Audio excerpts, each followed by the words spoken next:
All right, so here's my take.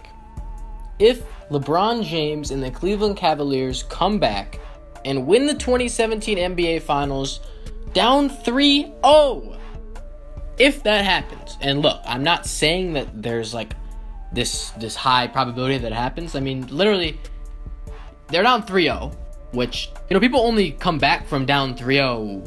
Well, it's never happened. So, I mean, people are saying, oh, look, the Warriors took the 3-1 last year, and now it's a 3-1 series, and it was 3-0, so that would be, I don't know, like, how I would handle that, because, in all honesty, I really don't like the Cavs, but I hate the Warriors infinitely more. Maybe not infinitely, but I'm picking the Cavs. Like, I want the Cavs to win. Do I think they're going to come back down 3-0? Hell no. I definitely don't. They have 3 games. They have to win all of them.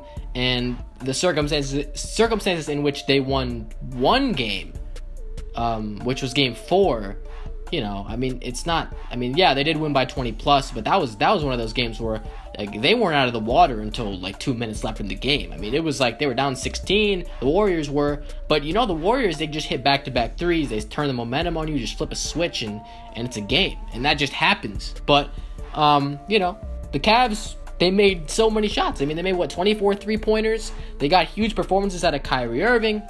J.R. Smith was really good in this one. Tristan Thompson showed up in this game. We even got some Darren Williams baskets. I know people didn't even think this would happen, but Darren Williams actually scored.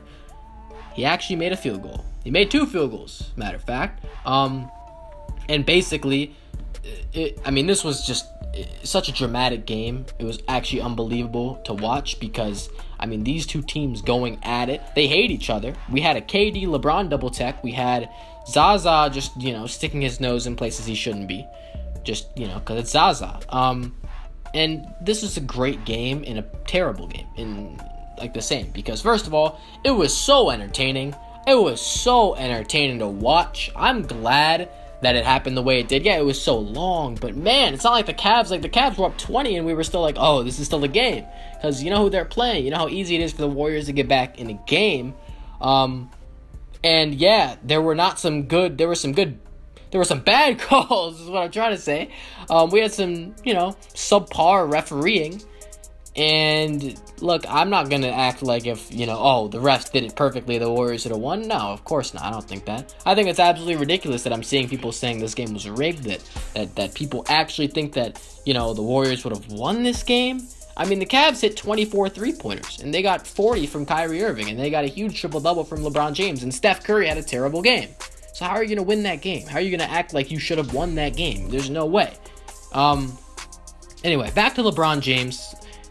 I did make the claim that if the Cavs come back from down 3-0, that LeBron James is the greatest player of all time. Now, I know it's kind of weird, and look, I'm not sure if I should be saying this because, listen, I like to think about, greatness in 2 ways. There's prime greatness, like where you are at your best, which I think is what LeBron is doing. I think LeBron's prime greatness right now is greater than anybody we've ever seen. So I'll say, like, okay, LeBron right now is the best player ever. That's what I actually think. Then there's legacies. And this is where it gets more difficult because we talk about, oh, well, you got to have a perfect career. You got to be, from start to finish, the greatest player ever. Or, not necessarily like in the league at the time, but like your start to finish resume has to be better than everybody else's. And that's where LeBron, everyone's going to bring up that 3-5 or whatever. If he comes back from down 3-0, his finals record is 4-4, which, he's winning as much as he's losing. I mean, that's just one way to look at it. But I just really hate that argument. LeBron's finals record automatically eliminates him from any of these arguments. I think it's absolutely ridiculous because you can't say that. You're not diving in deeper to the real details of it. And when you look at the details, that's how you measure greatness. LeBron James, I mentioned this in another video. I mean, that series against the Spurs, the first series he was in, he wasn't supposed to win that. And the series in 2015 against the Warriors with the second best player, Dellavedova, wasn't supposed to win that. Those are 2 series where it's like, look, Michael Jordan was never at that much of he's never had much of an underdog in his career. And yeah, Michael Jordan's who we're comparing him. I'm going to stop talking about Michael Jordan in this video, actually, because I'm tired of this MJ LeBron. I just want to solidify how LeBron can just, push away from everybody else. Because I think LeBron's number 2. And LeBron coming back from down 3-1 against a 73-win team is one thing. But the feat that he will have completed, if he is to somehow, and like I said, look, the chances are so slim of this. It's just, and I guess it's all about momentum. Look, if the Cavs win game 5, this is the biggest one by far. If they win game 5, they have momentum 2 games in a row. They're coming back home. They should win game 6, and we got a game 7. That's how, if you're, you want to think about it in an easy way, you think about it in like, okay, their best shot. This is what they do. You gotta win game 5. Doesn't matter how. I know, obviously, it's like, oh, well, you gotta win every game. Duh. Well, winning game 5 makes winning game 6 that much easier. And when you go to game 7, you're on a 3-game win streak. Okay? The team you're playing has not won since the 3rd game in this series. They don't have their rhythm. You have your rhythm. And obviously, yeah, it's just always going to be hard winning on the road in Golden State in a game 7. They did it last year, though. Now they're going up against Kevin Durant.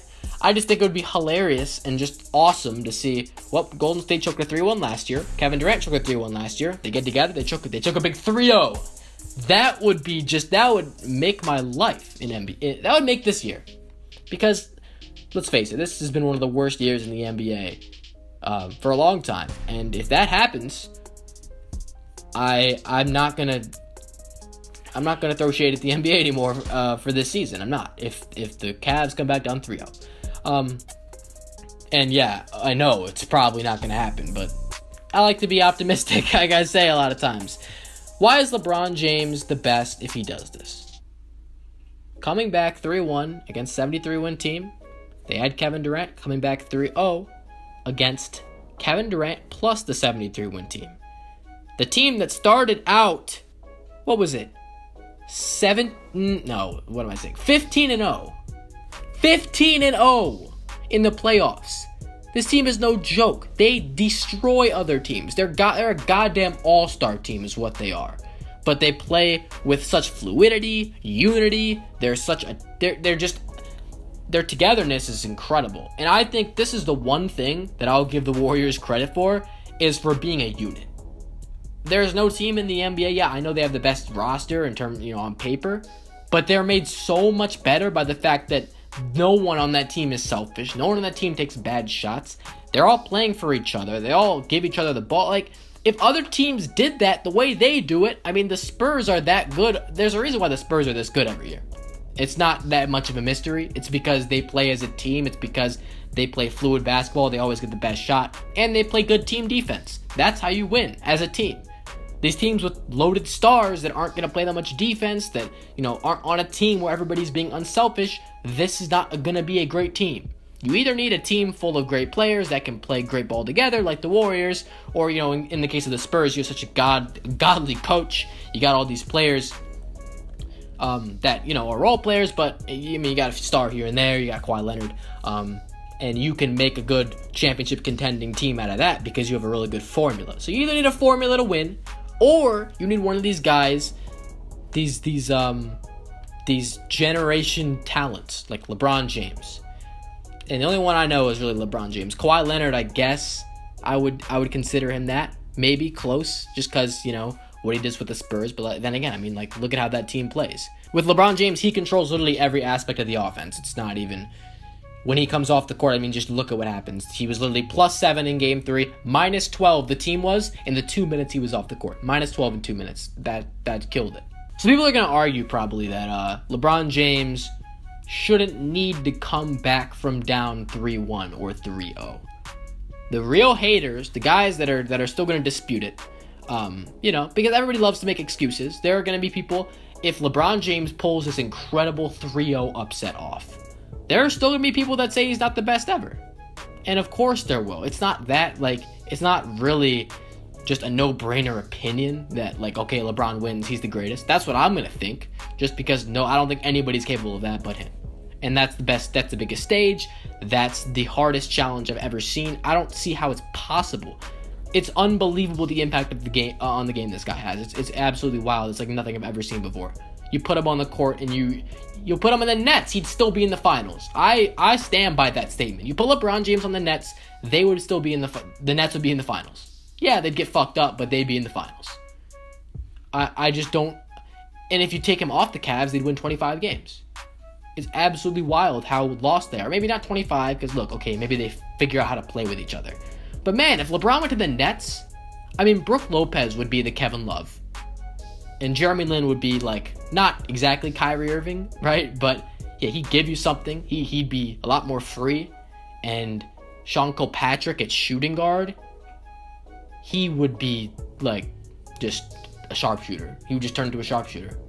And they'd win 50 games, 50 plus games and dominate in the playoffs.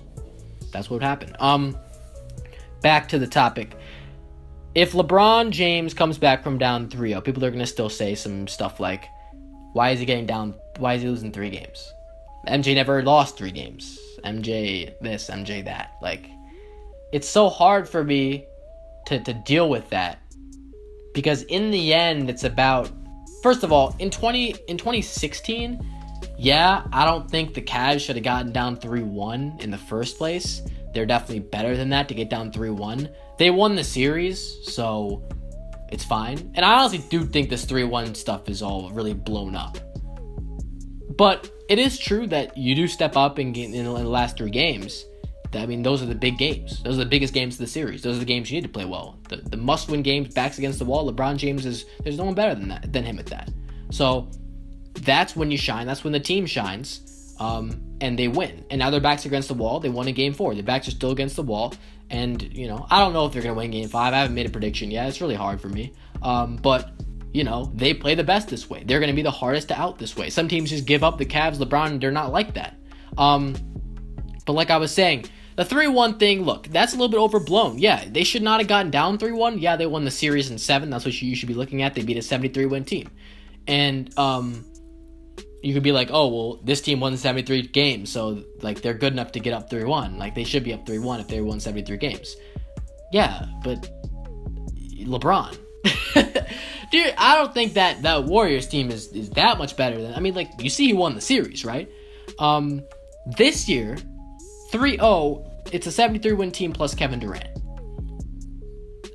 There's absolutely no reason why you can't count this as the greatest single series performance or, feat ever. If he comes down 3-0, I mean, there's literally, you cannot do better than this. No one will ever do better than that. Coming back down 3-0 against Kevin Durant plus 73-win team. If that happens by some miracle, there will never be a better feat than that. That's going to do it, y'all. I definitely wandered around a lot of different topics in this video. It really wasn't that focused, but, I haven't been on this channel in a while. I've been on vacation. The Wi-Fi, it literally took me about 15 hours to upload a video. And, I was doing stuff. I didn't have time to wait that long. And I'm back, and I'm going to be making daily videos, or maybe not daily. Okay, maybe 4 or 5 videos a week on this channel. And we're not going to take a break like that anymore. That's going to do it, y'all. Like if you enjoy, subscribe if you're new. I'm back. Let me know what you think about this down below, and see y'all later. Peace.